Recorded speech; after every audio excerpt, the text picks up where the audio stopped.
Xin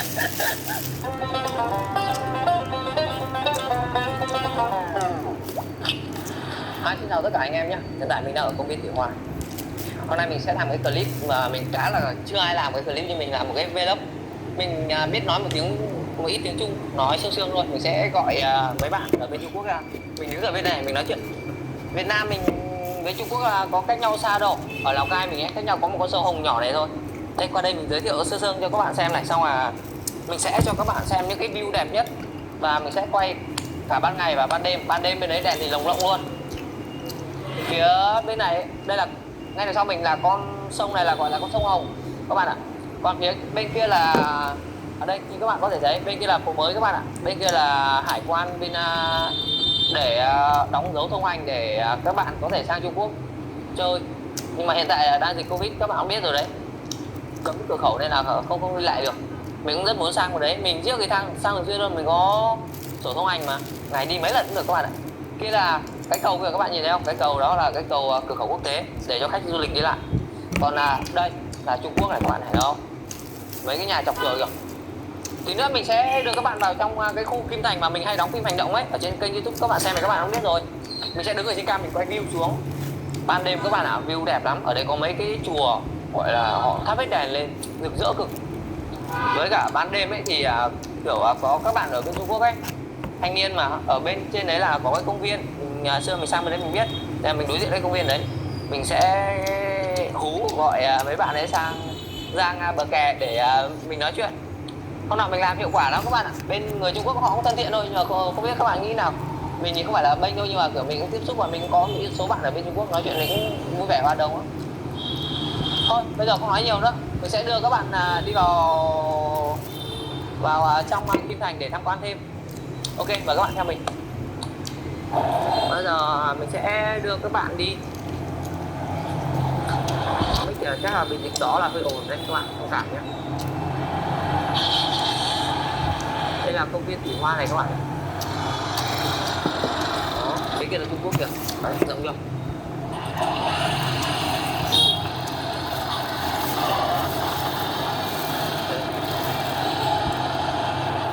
Chỉnh sáng tối nhé Trường ơi.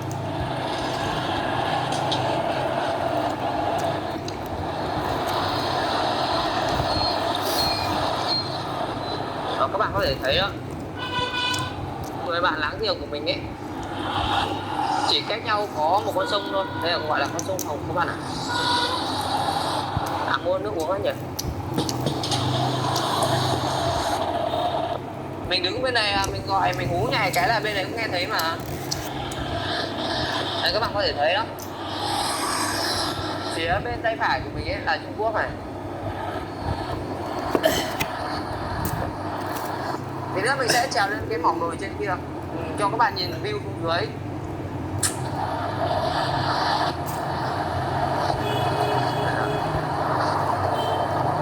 Đây này, lần này còn gần hơn nữa này các bạn ơi. Đó. Bây giờ mình sẽ lên trên đỉnh đồi trên kia, sẽ đưa cho các bạn xem view Lào Cai mình ấy. Kể cả view thô thô thôi mà nó cũng đẹp một cách sương sương các bạn ạ. Các bạn nhìn không, chụp ảnh chụp biết ở đây không, thể luôn đẹp cực nhá. Cái đường này kiểu cái này gọi là gì, trong này gọi là khu cửa khẩu Kim Thành. Ở đây có nhiều khu công nghiệp công nghiệp nó phát triển này.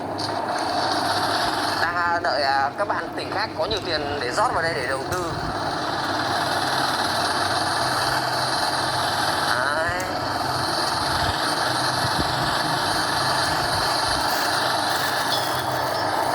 Cái này là vài năm nữa là không còn cái view như này rồi, nên là bây giờ mình sẽ tranh thủ quay để lại cho các bạn xem.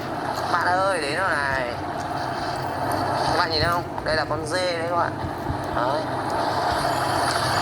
Ôi, đường bẩn này, phát này mình lên trên kia thì khó đấy nhỉ. Phát này có xe đây thôi, xong là mình đi bộ lên trên kia. Đấy, cái thảo nguyên trên kia. Ui, đây có mảnh ván này. Ôi giời, tưởng thế nào. Đây, thanh niên này, các bạn nhìn nó thanh niên này. Đây nào. Nhá lên. Đấy.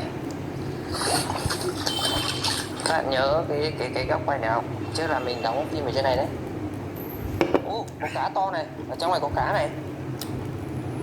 Cái này là bị như kiểu là nước họ ngăn lại, họ đổ đất ấy, bị ngăn lại cái dòng suối nhỏ này nên là đấy, nên là có rồi đắp thành một cái hồ ấy. Các bạn ơi, view đẹp chưa này? Đó. Trên này quay phim chụp ảnh nhá, tí nữa mình quay xuống phía dưới cho bạn xem, phê cực. Ôi.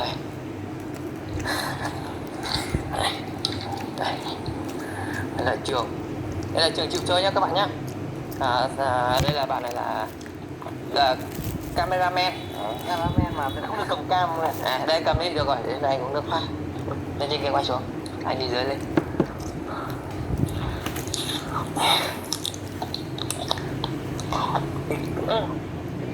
Đeo kính vào cho đẹp trai nhỉ các bạn nhé.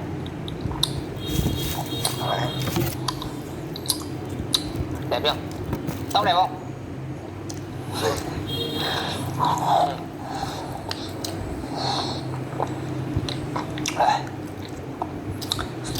Cũng là hơi mệt đấy nhưng mà sướng thôi.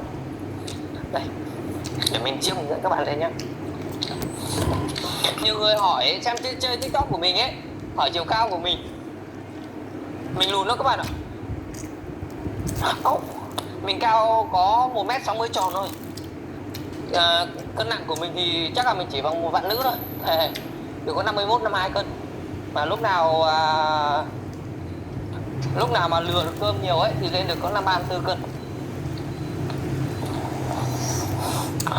Ôi đây là bãi bằng rồi này, đứng ở trên này không? Không lên trên kia nữa đâu. Đây các bạn ơi. Vậy là mình đã đến nơi rồi các bạn. Các bạn xem này, phía sau mình đó là Trung Quốc đó. Khu dãy nhà cao tầng nhá, khu phố bên kia là của Trung Quốc đó. Mình đang đứng ở trên một cái đồi mà là cái cỏ đây hay lắm nhá các bạn này, nó mọc như kiểu cỏ sân bóng ấy, các bạn xem này. Các bạn xem này, trên kia còn đẹp nữa cơ, trên kia ra không ạ? Trên kia vòng lên trên kia như kiểu nó ở cái thảo nguyên đấy các bạn ạ, hay lắm. Đó. Khu này nhà bạn nào có trâu bò dắt về đây nhé. Đây là đất nhà mình mà. Các bạn cho ăn thoải mái. Còn ai đến bắt đến biết thì các bạn tự chịu. Còn đây này các bạn này. Các bạn có nhìn hai cái tháp chùa kia không? Không phải là chùa đâu. Đó là công viên ánh sáng. Các bạn lưu ý nhớ rõ mình nói nhé. Đó là công viên ánh sáng của Trung Quốc. Bên đấy đẹp lắm. Các bạn lên YouTube hình như là người ta cũng có quay sơ qua đấy, nhưng mà không tỉ mỉ cho lắm. Hai cái tòa tháp đấy là ban đêm họ thắp đèn rực rỡ. Đợi tí nữa trời tối mình sẽ quay cảnh trời tối cho các bạn xem. Và mình sẽ đi ra bờ kè, mình kêu mấy bạn Trung Quốc sang để hỏi thăm nhau. Đó. Ok, bây giờ là đợi trời tối. Đó, bây giờ là trời tối rồi các bạn. Các bạn có thể thấy phía trước mình ánh đèn bên đấy rất là đẹp và long lanh luôn. Bây giờ mình sẽ ra bờ sông, mình sẽ nói chuyện với mấy cái bạn ở bờ sông bên kia. Thôi không nói nhiều nữa, bây giờ mình sẽ đưa các bạn đi luôn. Đi. Đi ở Trung Quốc vẫn được. Đáp điện.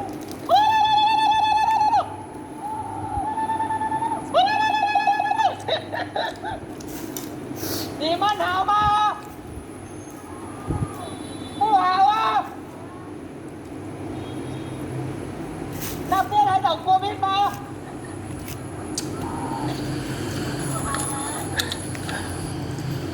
你听我说吗？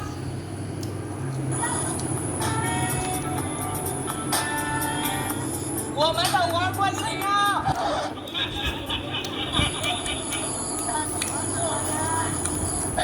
我玩Facebook加油！日子咪，你们没有啊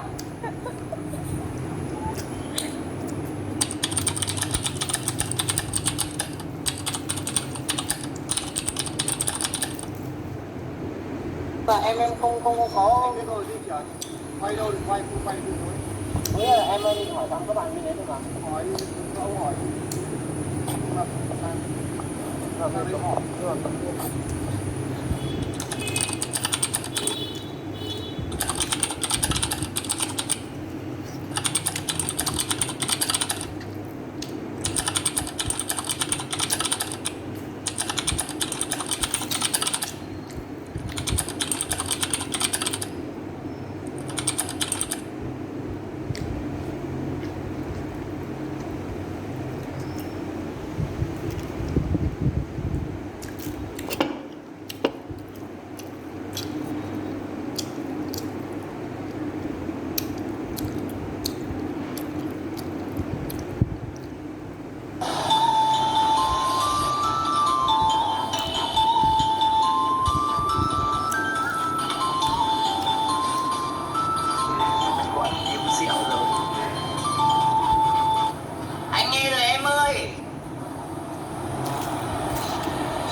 xuống à?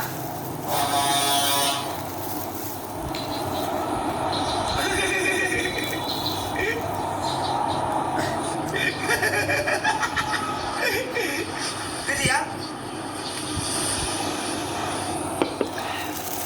Hai thằng mày vẫn lên đây á? Ôi dồi ôi, nhà anh hôm nay không biết có cái gì ăn không đấy. Mày nhầm rồi. Chỉ có hai thằng mày sợ vợ thôi. Tao làm sao tao phải sợ vợ? Chúng mày nói sai rồi. Được, 20 phút nữa chúng mày lên đây. Tao cho chúng mày hôm nay biết thế nào là sợ vợ nhá. Rồi rồi, ok ok. Được được. Ú mà sợ vợ. Chưa sợ đâu chúng mày.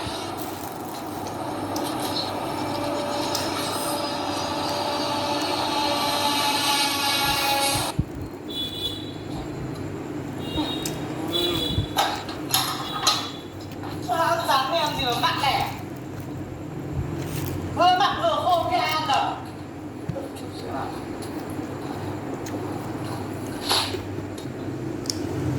Chịu.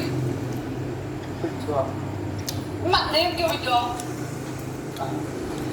Vâng. Rồi. Ra thái đi. Thì con hai em câu Tại vì à? Hả? Sao suốt ngày uống rượu uống bia không được? tặng những cái hai máu tốc độ cho cuộc sống mà em Nhớ nha. Thế nào mày phải nhớ. Uống xong cẩn thận nhá. Ăn dã. Khó đấy. đang không vợ không ngoài đang Ngoài à? Ngoài à? Hả? đang thôi sau ngoài Tôi lại cái gì đây? Có cái gì đâu mà đổi, còn cái gì thì cầm lấy Rơi. rồi chả còn cái gì trên người nữa. Người bên xương với để da đây. Rồi. Nha. Nhiều tí.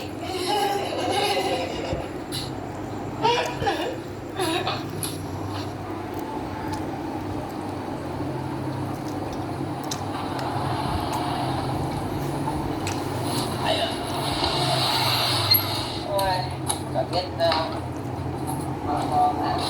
sợ chết giờ sợ anh đâu, còn không biết là ai hốt ai.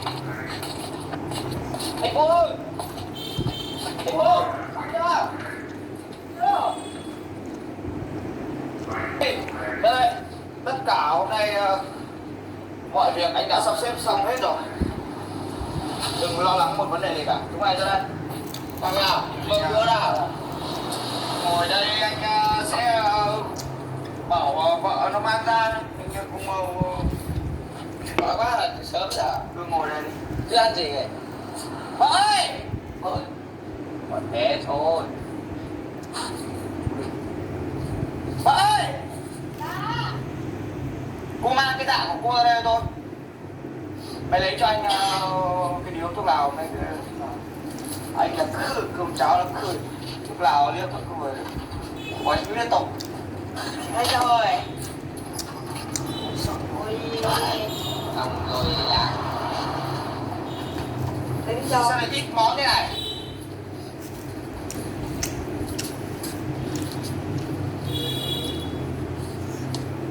Rượu đâu? Đây, có ai? lạc mới. Không chỉ nào mà làm nhạc được. Là mấy anh là không được. Không như Đây, rượu đây. Cái này là không. thế này thì ăn mới uống cái gì? Thôi được, ăn tạm. Không thể tạm bỡ được. Không sao đâu. Các chú thì có thể không sao nhưng anh thì không được. Bức.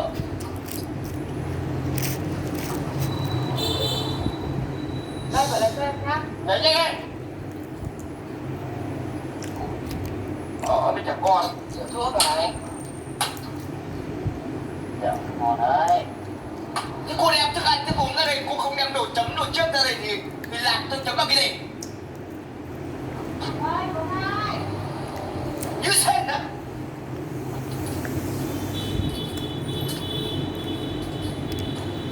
Đây.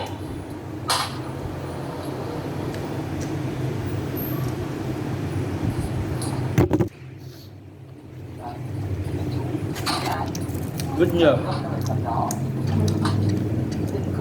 Con dao con dáng như kiểu là thằng thỏ thì làm sao mà thể hiện được mình.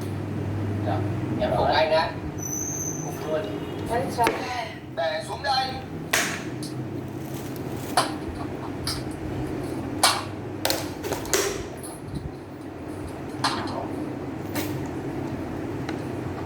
Nhà nó phải có người cầm cước.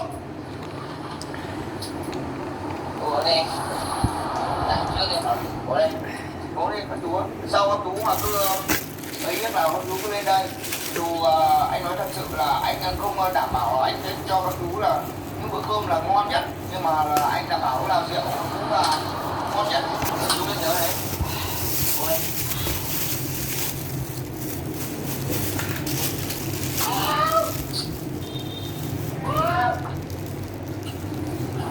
Mèo đi đâu? Cho mèo ăn đi. Thằng chui đâu rồi? Cô làm cái gì đấy hả? Em tìm con mèo.